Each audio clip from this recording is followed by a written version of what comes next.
Alright, welcome. If you're new to the channel, my name is Elliott and you're watching Rickety Ski Reviews. Today, we're gonna talk about daily drivers. Now, right now, if you're new to the channel, maybe you haven't seen this, but at the end of last season, I got in a big crash. My skis actually took the top sheet off, and I am currently going through the warranty process. But there's no guarantee that my skis will be covered under warranty. My boots were, which was great. Shout out to Atomic, shout out to Evo. The customer service was fantastic for getting my warranty. I already have my replacement boots and I'm gonna start breaking them in soon. But as far as my Atomic Maverick 88 Ti's, I don't know for sure if they'll get replaced yet. I'm still waiting to hear back. I brought them to my local shop. I think the warranty process for skis is probably more complicated than boots. I don't know if it's my local shop. Maybe they've already got them returned and they haven't called me. I'm gonna stop by tomorrow.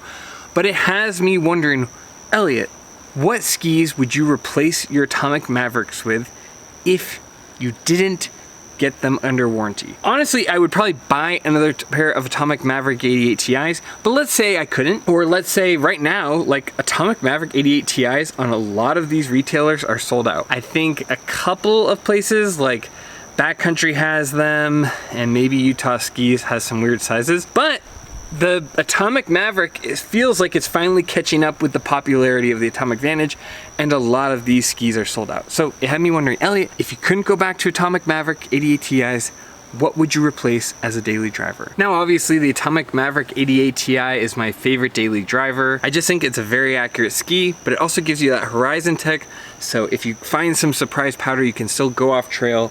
It just does in my opinion, a almost perfect job blending the on-trail and off-trail aspects. It has some weaknesses. It definitely struggles more in wet, heavy snow. That horizon tech can kind of work against you in that case. But all in all, it's my favorite daily driver and what I own personally. But if I had to replace it, these are the 5 skis that I like the most for daily drivers and that I would most heavily consider replacing my skis with. And this is in no particular order. I think these would all be fantastic skis to have as daily drivers. They all have slightly different attributes, but these are just like my top 5. This could be a really good daily driver for me. For me personally, taking into account my style and just skis I like the most, value, taking all of those different aspects and saying, what would I go and actually spend my own money on to replace my Atomic Maverick 88 Ti's? Because there might be a chance I actually can't replace them, and Lord knows I am not paying full price for 2025 skis. So here we go. My first choice is the Salomon QST 92, which should come as no surprise. I really like this ski. I felt like if you're somebody who really prefers off-trail performance for a daily driver, this ski is just perfect. It's very comfortable. It's probably the most comfortable ski out of the QST series. Just, you can get that kind of surfy turn, but it's really comfortable on your hips. It's not as accurate as some of these other skis on the list, specifically the Atomic Maverick. You kind of estimate where your turn's gonna go, where some of them are just needle pinpoint precision, but it makes up for it in its diversity. I had it on like a surprise powder day and I still had a blast in like, I don't know, what was it, like 3 to 6 inches of snow. It was so fun to carve. It kind of has the QST feel of you can sit back a little bit in the turn and just sit in the turn in a really comfortable spot. It's also a tremendous value. You can frequently find it on sale. I think last year I saw it for like $360, as low as $330 with a few sizes. The QST series is known a little bit more as a powder ski, but I really think the QST 92 is overlooked in the variety of terrain it can take, the amount of fun you can have on it. And if you're an off-trail person and you're looking for a ski to daily drive, I really can't recommend the QST 92 enough. I think for like a West Coast daily driver, the QST 92 is such an easy recommendation, such a fun ski to turn. As far as like just the turn style it makes those kind of surfy turns. It can also carve well. The thing that feels the best with that double sidewall is just how comfortable it feels at the apex of the turn. So I would not hesitate to buy a QST 92 and have that be my daily driver. And it might be one of the best values. If you find it in the off season on sale, it's a tremendous, tremendous value. The problem is I think people have caught on to what good ski is because I've noticed it sell out a little bit quicker this year. So I'm not sure that you'll see a lot of $360 QST 92s. Maybe you will. It's a little early in the off season. But if you are thinking about the QST 92, can't recommend it enough. What a fun ski. I would say its biggest weakness is kind of like I said in that accuracy though. If you really like carving, if you're an aggressive carving skier and you care more about on-trail performance than off-trail, maybe pick some of the other ones on this list. Okay, the second ski I would pick for a daily driver, and these are all kind of in the 88 to 95 millimeter width underfoot, but I would go with a Volkl Kendo 88. That was the most surprising ski to me, one of the most fun carving skis. It actually made me feel like a racer again. It's pretty amazing. It not only does short-term radiuses, long-term radiuses, but it's probably the best ski in this list for cutting through bad conditions. For wet, heavy snow, I feel like this ski powers through that the best, while also giving you the responsiveness that you expect from a daily driver with an 88 to 93 width underfoot ski.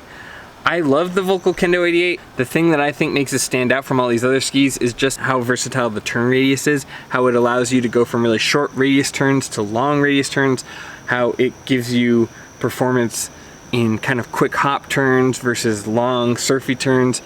And if I had to pick one ski for spring skiing, this would be it. I think Volkl Kendo 88 is a magnificent ski. They are getting rid of it, but I believe it's getting kind of folded into the Mantra line, if I remember right. So it's kind of disappearing. It's just getting turned into the Mantra 88. So it'll still be here if you're looking for a fun daily driver. Would 100% suggest checking out the Kendo 88 or the Mantra 88, depending on what year you're buying. I apologize for it being dark out here. Like I said before, this week I have lost childcare, so I'm kind of doing this list outside while my kids are with my wife getting home from work. Anyway, it's a whole big deal, but we're working with what we've got. I still want to get you guys content. And speaking of which, if you like this kind of content, please consider liking and subscribing. That's a free way to support the channel. I'm still a pretty small growing channel, and as much as it makes me feel weird to ask that, it does help. So yeah, we also have memberships that have different perks down below, but you know, those are numerous ways to support us, so please consider doing that. Anyway, back to the video. All right, third on my list of 5 skis I would replace my skis with is the Headcore 93. I loved the Headcore 93. I've heard some light skiers kind of complain about it, that it wasn't as responsive. So take it with a grain of salt. I am a bigger guy. I'm 6'1", 240 pounds, but I love this ski. I feel like it's lightweight, it's versatile, it's a very responsive ski, it carves well, it has a tremendous range of where it can go on the mountain. It's everything I look for in a daily driver. And it really, while being lightweight, makes zero compromises in the carving department. Now, it's not as damp as a Stokely, right? It's not gonna kind of have that really muffled, smooth feel when you get into choppy conditions, but the trade-off is it's so responsive with the carving. It's so fun to like take on the groomed runs. Also, if you look at the value, this ski when it goes on sale gets discounted a lot more than some of the other skis on this list. I really enjoyed the Headcore 93. This is one of the skis I would probably have to think least about when it came to buying it. Like if you just put me on a random, like you blindfolded me, had me throw a dart at a mountain, and I didn't know which mountain I'd be on, I would take the Headcore 93 with me. I think it's so fun. There's nowhere that you're gonna have like a really bad time and suffer. It has areas where it's weak compared to other skis, but for the value you get and for the diversity that you get in conditions you can take it on, I really think this is one of the biggest values. This and the Salomon QST 92 are absolutely tremendous values. In fact, I think it's so popular, I have a hard time finding places. So if I find it, I'll put a link down below, but otherwise, I think you might even have to buy it directly from Head to even find it. It may change too. I feel like ski inventory is in a weird spot right now, at least for Head skis. But, you know, by fall, you'll for sure see them again. If you're interested at all in the Headcore series, the Headcore 93 is my favorite. I know Zach, who's lighter, really liked the Headcore 87. And you may really like that. I found it just to be a little too light, especially for spring skiing because it gets kind of grabbed up by the snow. I think all in all, I preferred the Headcore 93, but your mileage may vary. All right, number 4 on the list is the Meier Wrangler. That is a 94 millimeter width underfoot ski. I like it because it gives you a lot of the Atomic Maverick's best features while giving it a little bit more weight and getting hung up on the stickier snow a little bit less than the Maverick. This is on my list because it's very similar to the Maverick. I was even thinking, you know, maybe I've got a pair of Meier Wranglers that Meier let me keep. Shout out to Meier. Full disclosure, I review them. I'm not paid by them. I just get to keep the skis after. So I have a pair in my office, and honestly, my first thought when my skis got damaged was, okay, at least I've got the Wrangler. So I think it's a tremendous ski. If you do buy it from Meier, a small percentage does go to the channel, like all of these skis with affiliate links. So, but theirs is a little more handshake because it's a small company. So if you do buy a pair, just say, hey, I found you guys through Rickety Ski Reviews. But all in all, Meier makes their skis by hand. They are made with environmentally friendly materials, as far as I can tell anyways, from everything I've seen. And additionally, they have some really good deals in the off season. So I think value, structure, where you can take it off trail. When I was talking to Zach, he said that this was one of his favorite skis he skied on all year, and it's hard to disagree with him. So Meier Wrangler, absolutely a fantastic daily driver. And if my Atomic Mavericks don't go under warranty, there's a good chance you're gonna be seeing them on my feet. And even if they are covered, I'll probably still rock the Wranglers because I had so much fun on them. And I don't know, they're just a really fun ski to go on trail and off trail. Like I said with the QST, they're kind of in that same vein where they really blend the on trail and off trail performance. And especially for mountains in Idaho, that's huge because you can set up really beautiful lines. Okay, number 5, lastly, is a ski you can't even buy yet, the Black Crow's Octo. This ski is chef's kiss, one of the most fun skis I skied on all year. It's got a super tight turn radius. You have a ton of flexibility. It has pretty much everything that people rave with the Meier core about without having that kind of twin tip tail that can wash out some of your turns on the tail. In my opinion, for the kind of skiing I like to do, this ski really delivers in ways that the Meier core wasn't able to. So I love it. It's short turn radius. It did much better in powder than you would expect. It carves really well. It can do kind of fun, slow, gradual pressure turns. I love the Black Crow's Octo. That would be, if I had a genie and I could keep any ski, that's what I would buy. Now, you can't buy them until 2025, so I don't know, take that with a grain of salt, but those are probably the skis that I'm most excited about going into 2025.